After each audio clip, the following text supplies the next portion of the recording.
monde, bonsoir à toutes et tous. Je suis ravie de vous retrouver ce soir, en ce mercredi 28 mai. Déjà, le temps passe vite. Ça fait depuis le mois de septembre que le 11 septembre même 2024 que j'avais commencé les émissions avec vous, et ce petit rendez-vous me plaît beaucoup, même si c'est beaucoup de boulot en plus. Je suis ravie d'accueillir à chaque fois des invités nouveaux, ou pas que, on revoit aussi des choses. Et là, on a un petit peu bousculé le programme, parce qu'on va recevoir Martine Donnette et Claude Dio, évidemment, de l'association En Toute Franchise.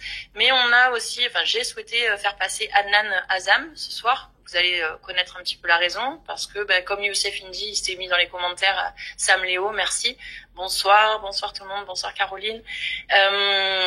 En fait, Youssef Indy et Adnan Azam sont convoqués bientôt par la police, évidemment, pour avoir pris des positions très justement comme nous, complotistes, bien sûr, les médias mainstream et la doxa ne souhaitent pas aborder, et en tout cas pas de ce camp-là. Donc ce soir, on va faire parler Adnan, parce que il a des choses à vous dire, il a des choses à vous expliquer aussi, et puis il va falloir le soutenir. Alors, je tiens à préciser que samedi, là, sur TVADP, vous aurez une émission spéciale avec d'autres médias alternatifs, justement pour faire du bruit autour de Youssef Indy et Adnan Azam, parce qu'il faut absolument que ça soit médiatisé et qu'on puisse en parler et qu'on puisse aborder ce sujet et ce thème de la Palestine, de la Syrie, de tous ces sujets qu'on n'aborde pas dans les médias mainstream, en tout cas pas comme nous on les aborde, et il faut absolument les soutenir. Bonsoir Adnan. Bonsoir à toute l'équipe de TVADP et merci. Bonsoir à tous les téléspectateurs. Comme je sais qu'on a un temps très court, donc je vais essayer d'aller directement à l'essentiel. Je me suis réveillé hier matin très tôt avec le monsieur de la Poste, le fonctionnaire de la Poste, qui est frappé à ma porte, qui me donne une lettre recommandée.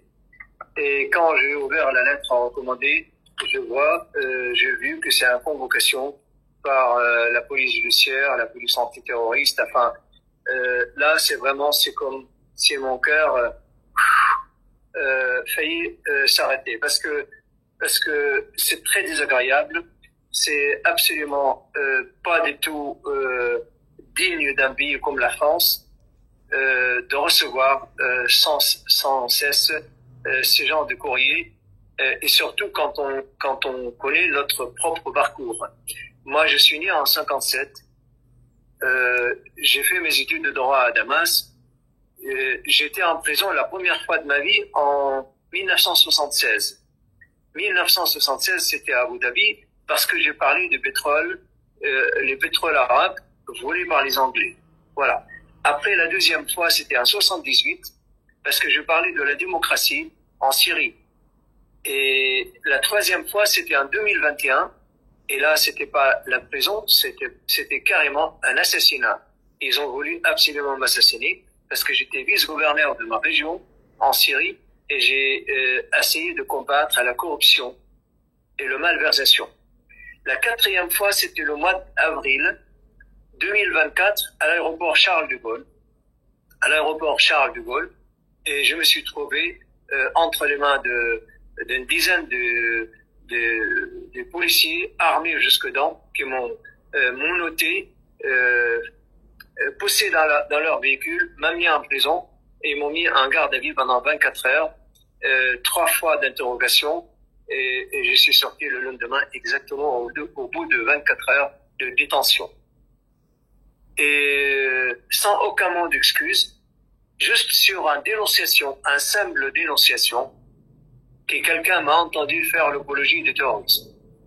Et pourquoi j'ai dédicace mon livre quand l'arabe, ça ils me l'ont répété 1000 fois pendant les interrogations, pourquoi j'ai dédicacé mon livre quand l'arabe s'éveillera au peuple palestinien. Donc, quand je suis sorti, je pensais que c'était fini, parce qu'ils n'ont rien trouvé, il n'y avait aucune preuve, il n'y avait absolument pas le moindre je suis un homme de paix, je suis un pacifiste, j'ai passé toute ma vie à dire aux gens qu'on ne peut pas régler le problème de la société par les armes. Il faut le régler par le dialogue, par la politique, et pas par les armes. Donc, voilà, si vous voulez, très vite l'histoire. Maintenant, je suis convoqué pour aller lundi prochain. depuis hier jusqu'à aujourd'hui, jusqu'à lundi, je suis en train de vivre un cauchemar. C'est pas la peine de me cacher, c'est pas la peine de dire que je suis solide, c'est pas la peine de dire que je crains rien, parce que je n'ai pas confiance. Parce que je ne sais pas pour qui il roule certains services de la police, pour ne pas accuser de la police. Je me rappelle, comme j'ai vécu 25 ans non-stop à Paris, et je me suis comporté comme n'importe quel citoyen français, j'ai été candidat 5 fois dans ma vie aux élections législatives en France et aux élections municipales. J'étais sur la liste de Philippe Séguin. Et je me rappelle quelque chose que je ne le répète jamais assez. Comme j'ai essayé de régler le problème de certains jeunes émigrés dans les quartiers difficiles, un policier est venu me voir pour me dire « Monsieur Azam, c'est pas de votre affaire ça, vous laissez ça pour les autres ». J'ai compris qu'on fabrique, c'était dans les années 2000, j'ai compris qu'on fabrique du noyau dur, de l'islam radical, exprès pour salir l'image des Arabes et des musulmans. Ces noyaux durs, ils ne sont pas nés tout seuls. On les a fabriqués aux États-Unis, en Grande-Bretagne, en France, par certains groupes, exprès pour salir l'image d'1 milliard d'Arabes et de musulmans dans le monde.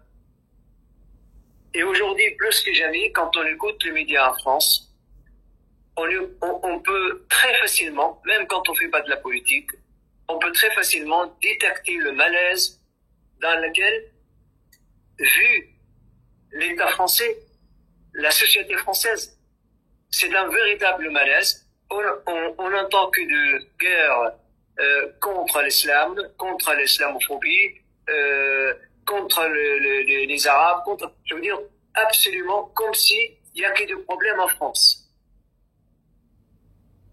On oublie de parler de vrais problèmes. On parle pas assez de problèmes de dette de la France qui s'élève à des milliards et des milliards.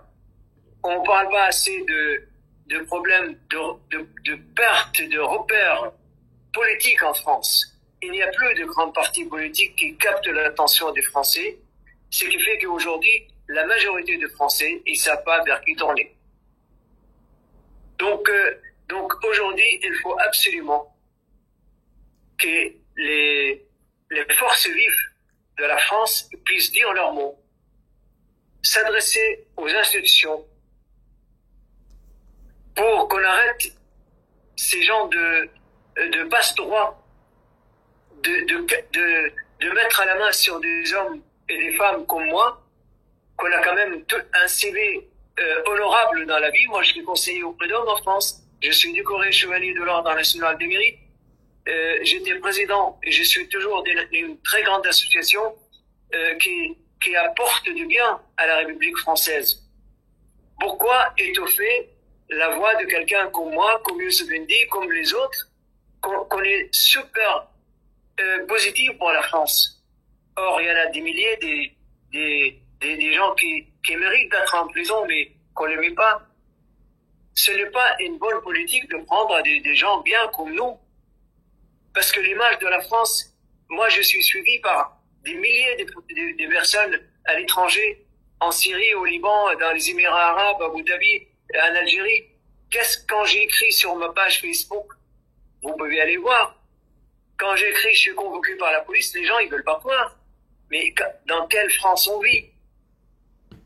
Et une autre chose que je souhaite absolument aborder aujourd'hui, c'est le manque de services juridiques à l'écoute.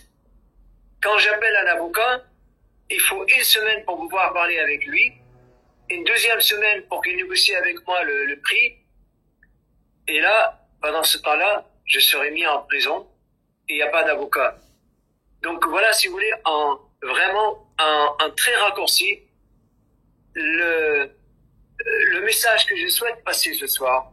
Il ne faut pas laisser les gens qui apportent du bien à la société française comme un proie, comme une victime entre les mains de je ne sais pas quelle officine noire en France qui va étoffer notre voix.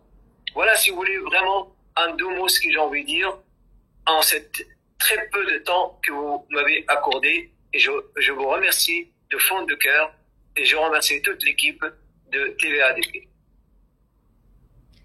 Merci Adnan. Ça me paraissait important de te recevoir parce que effectivement, ton engagement pour la France, mais aussi tu as pris des positions et tu disais au tout début là quand tu as commencé à parler, qui est derrière. Et c'est toujours pareil, on en revient aux mêmes choses en fait. Et c'est pour ça aussi qu'on va recevoir Martine Donnette et Claude Gio après.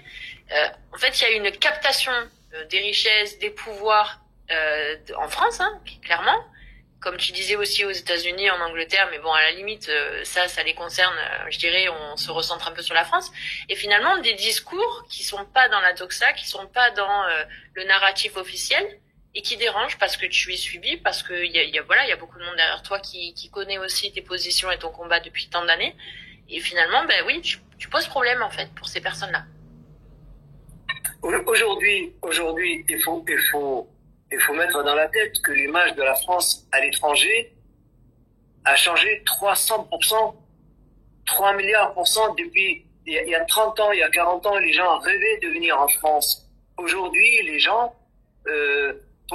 posent des questions parce qu'on voit que la France gouvernée par des gens qui ne sont pas très sensibles aux droits de l'homme. La France a bâti son image dans le monde sur la démocratie et le droit de l'homme. Aujourd'hui, il n'y a plus ni de démocratie ni de droit de l'homme.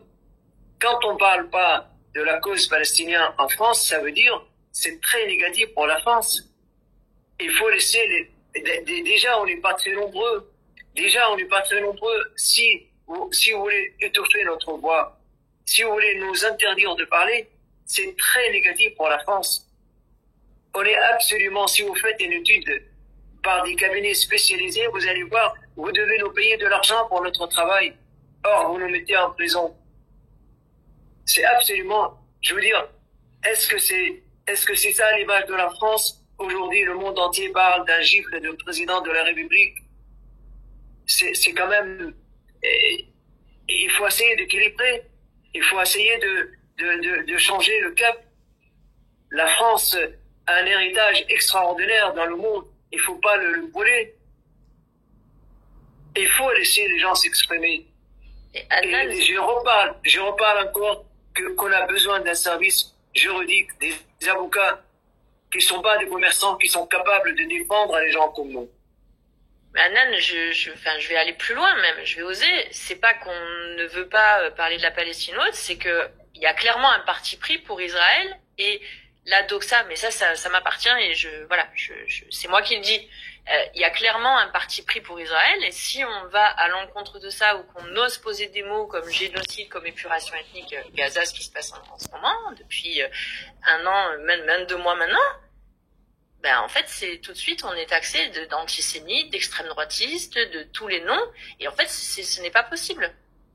Bon, voilà, ça m'appartient. Je tenais à le dire aussi parce qu'on soutient. Non, mais c'est absolument ça. C'est absolument ça. Regardez aujourd'hui, même des pays qui n'ont pas une image, je veux dire, très important à l'étranger comme l'Espagne. Aujourd'hui, l'Espagne elle est largement devant la France dans la prise de position par rapport à la Palestine. Et comment voulez-vous qu'on croie que la France combat l'islam radical, il reçoit le président de la Syrie à l'Élysée. C'est ce que j'allais dire aussi. La dernière fois que j'ai vu Adnan, il a très très mal. C'est pour ça qu'il est venu sur notre émission. Il faut que le président de la République, il n'a pas vraiment donné une vraie explication pour ça. En sachant que tous les jours, jusqu'aujourd'hui, en Syrie, le droit de l'homme, il est bafoué. Il y a des massacres, il y a des crimes tous les jours. Il y a des milliers de chaînes YouTube qui attisent la haine anti-communauté chrétienne ou druze ou alawite ou ismaélite ou kurde. Donc, soit le président de la République, il faut qu'il sache qu'est-ce qu'il est en train de faire. Il ne peut pas faire le 2 rôles à la fois. C'est très important ce qu'on est en train de dire. C'est absolument, je veux dire, il faut prendre les choses au sérieux et je veux absolument pas accuser de quoi que ce soit la police en France parce qu'ils sont pas libres de faire ce qu'ils veulent. Ils reçoivent de l'ordre. Et c'est ça qui est très important et très dangereux. En tout cas, Nan, je te remercie d'être venu déjà, de porter aussi cette parole depuis tant d'années. Je te remercie aussi d'être là pour ton combat et tout ce que tu peux dénoncer avec courage. Et encore une fois, malheureusement, comme tu dis, les justes et les bons, c'est eux qui trinquent pour tout le monde. Et comme dit Caroline, vive la Palestine. Je serais très sensible si je reçois un coup de téléphone d'un avocat sur mon numéro de téléphone 06 65 16 59 14. Ok. Merci beaucoup et merci à vous inviter. Et courage. Merci Eric. On continue de se tenir au courant et courage. Et tu as tout notre soutien, en tout cas le mien. Et merci beaucoup. Merci Anan.